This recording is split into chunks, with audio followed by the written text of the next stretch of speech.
just say, and again, this is by no way, shape, or form supposed to make women feel bad, but let's just generalize for a little while, because I very, very rarely hear this from men.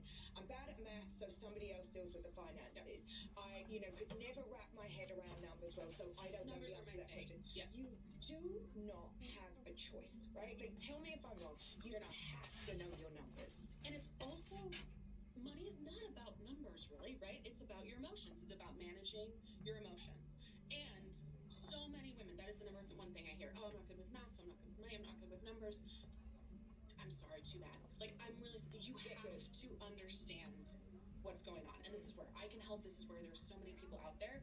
But I think also, if we think we're bad with money, we just think we're born with the good with money DNA trait or the bad with money DNA trait. But like, I didn't come out of the womb learning how to play the tuba and speak Portuguese, right? But somehow we expect, oh, I'm just supposed to know how the stock market works. And so you're like, you can learn this stuff. It is a teachable, learnable skill. And yes, you're going to be bad at it for a while. Just like if I try to speak a language, I'm gonna mess up, right? It's not going to be good. But it's so important that you stay in that vulnerability to learn. And that's where looking at your numbers, it's going to feel really scary at first. So my third thing that you can do, this is one of my favorite practices, and I call it financial self-care. Everybody wants to talk about self-care like it's bubble baths and face masks and, a glass bottle of wine, right? And at the end of the day, those are self-soothing actions. Those are things you do at the end of the day when you've had a hard day to like recalibrate. That's great. That's not self-care. Self-care is hard shit.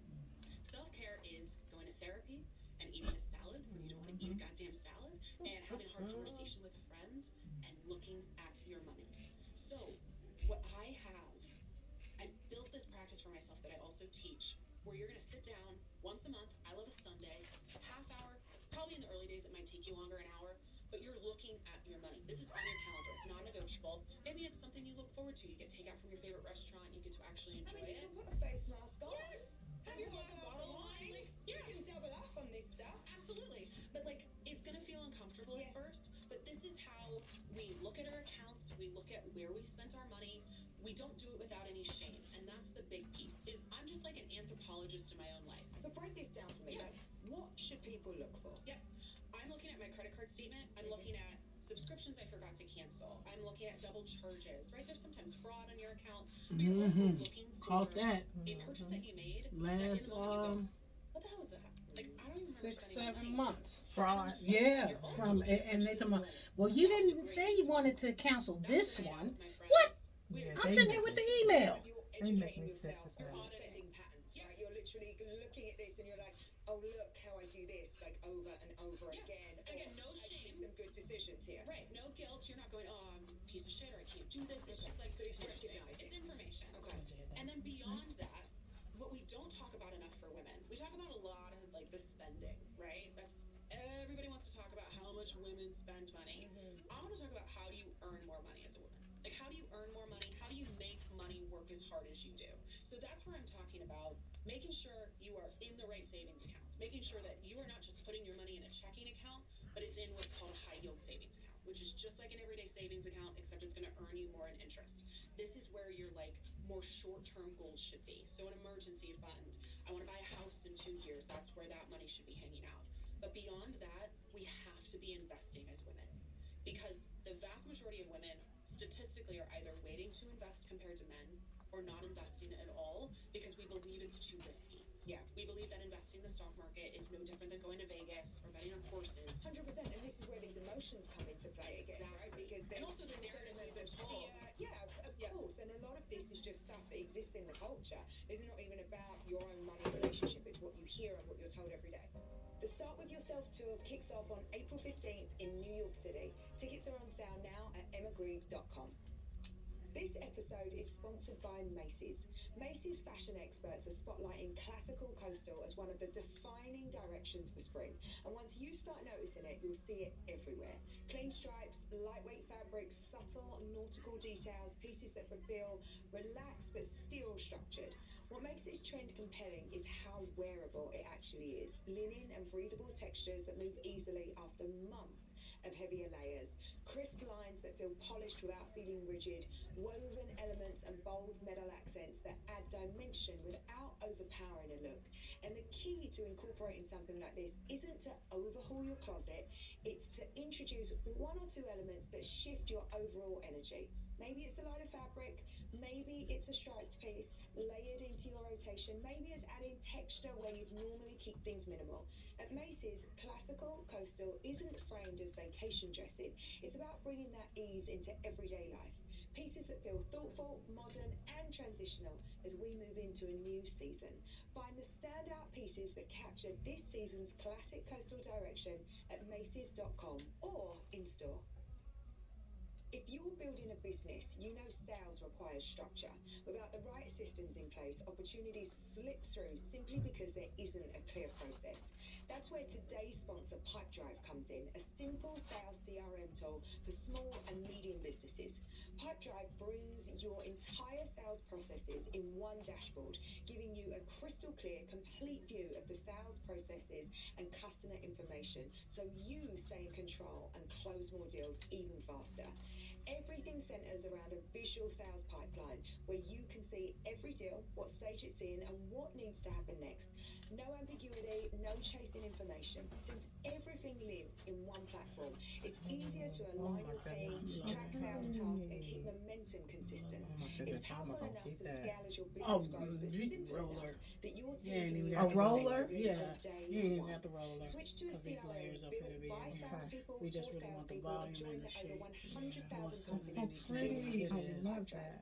Right now, when you use my link, you'll get a Oh, $30 you got it. free You got a trial. No curler? credit card or payment Yeah. needed. Okay. Just head to Yeah. Take a because that's all I use. pipedrive.com/aspire to get There's a started. curl and That's curl it back. pipedrive.com/aspire. Large You can sections, be like up this is a and whole running curl. in Okay, minutes. okay, large And section. you know, yeah. large set. This whole set probably about 5 curls. Okay, And perfect. Just so it won't be investing if you're so the lady that did it at tight. 25 and 27. So let's actually go to saving first. Yeah. How did you save $100,000 at 25 years old? I always like to acknowledge the privilege in my story because I think that's really important. Go on then. I graduated college without student loans, and that was a combination of my parents Huge. having saved money for me, but also I was Thank working you for 3 that. jobs. I was, getting my scholarships, but it was a very collaborative conversation. We would, before every semester, sit down and be like, okay, how are we paying for this? And I love acknowledging that, and I think it's really important because I wouldn't have saved 100K that quickly if I had student loans. So that's the first thing.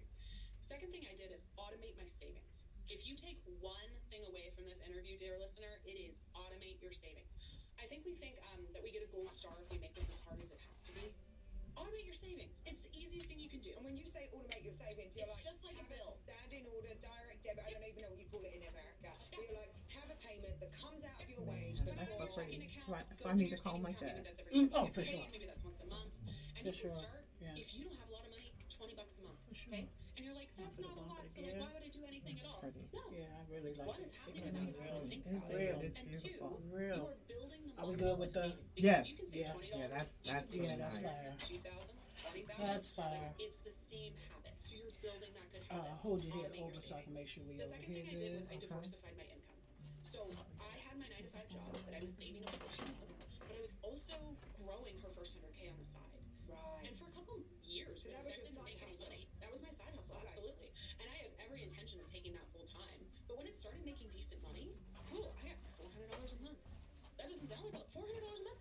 Think about how life changing for the average person $400 a month is. Like That's a lot. that's a lot. That's huge.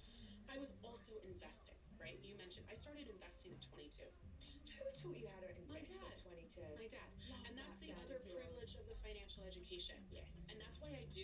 Again, I knew I was not going to get through this interview without crying at least twice. That's all right. I love a good cry. That's why Let's I do it. the work that I do because I thought that was normal. I thought everybody knows not to overspend on credit cards. Everybody knows how to save money. And I realized very quickly that that wasn't the case. So not everybody has a dad to sit down with them. I'm your dad, right? I'm the person who's going to help you do that. But I was so lucky where my dad sat down and was like, okay, here's what an index fund is, which for anybody listening who doesn't know is a group of stocks. So rather than trying to like cherry pick individual stocks, and which by the way nobody can do successfully, we're picking a group of stocks. We're helping diversify where our money is, and that's how I started investing through a Roth IRA. And I also was really focused on negotiating my job, negotiating my salary, and job hopping.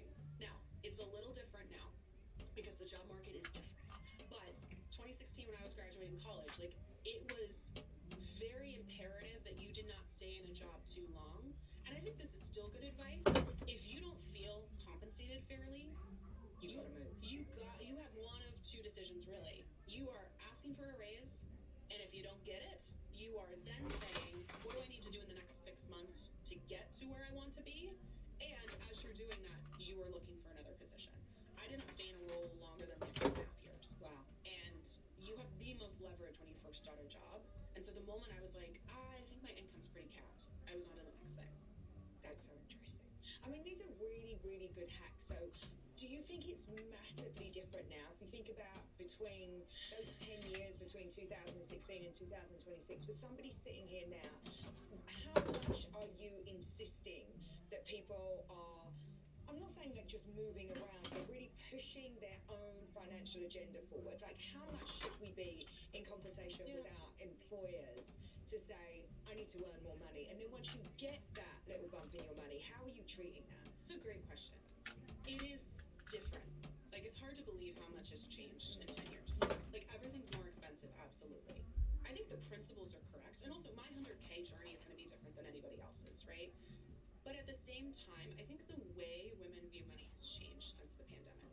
I think when we were holed up in 2020, and especially for mothers or people who were caregiving or just had to think about somebody other than themselves, which I think every woman was doing, we started asking really good questions about the way we earned money, which was, is this working for me anymore? Like, is the system that's set up for the way we traditionally earn money, is that working for me anymore? And the answer is no. It's not working. It's not working for women. And I have seen so many women create generational wealth for themselves and for their families through entrepreneurship. And you mentioned, 100K at 25. I did that working a corporate job where I was never making over 100K. I think I maxed out at like 77,000. That's pre-tax, right? The reason I went from 100K at 25 to multi-millions at 27. I did the investing, I did all the smart, the budgeting and the debt payoff. I did all of that. But the reason that happened as quickly as it did, entrepreneurship, that was the only thing that really, rocket shipped my wealth. And was there anything in your mind that was holding you back? Like, did you sit there and procrastinate for years? Of course I did, Emma. It's interesting to me because, again, 100K would feel like, all right, this is giving me, you're making $70,000. This is going to give you a year's runway and some to try and get this thing that was clearly already working into a place where it could be your primary kind of, income. Yes. But you were still scared. I was still scared. And you did it anyway. And I did it anyway. And I think that is a whole different conversation about the way women view risk, or the way we've been taught to view Well, let's risk. talk about this because I think that risk is inextricably linked with our feelings around money and investing. And a lot of it is very real, right? Because if you've got dependents, if you're looking after kids, if you've got family members that rely on you, it's a real risk. You can't just be like, I'm going to up this job. But I think that we have to wrap our heads around these emotional barriers that stop some of the good decision making. Yeah. And I think risk is a huge one for women because we just find it so hard to get past this idea that we're going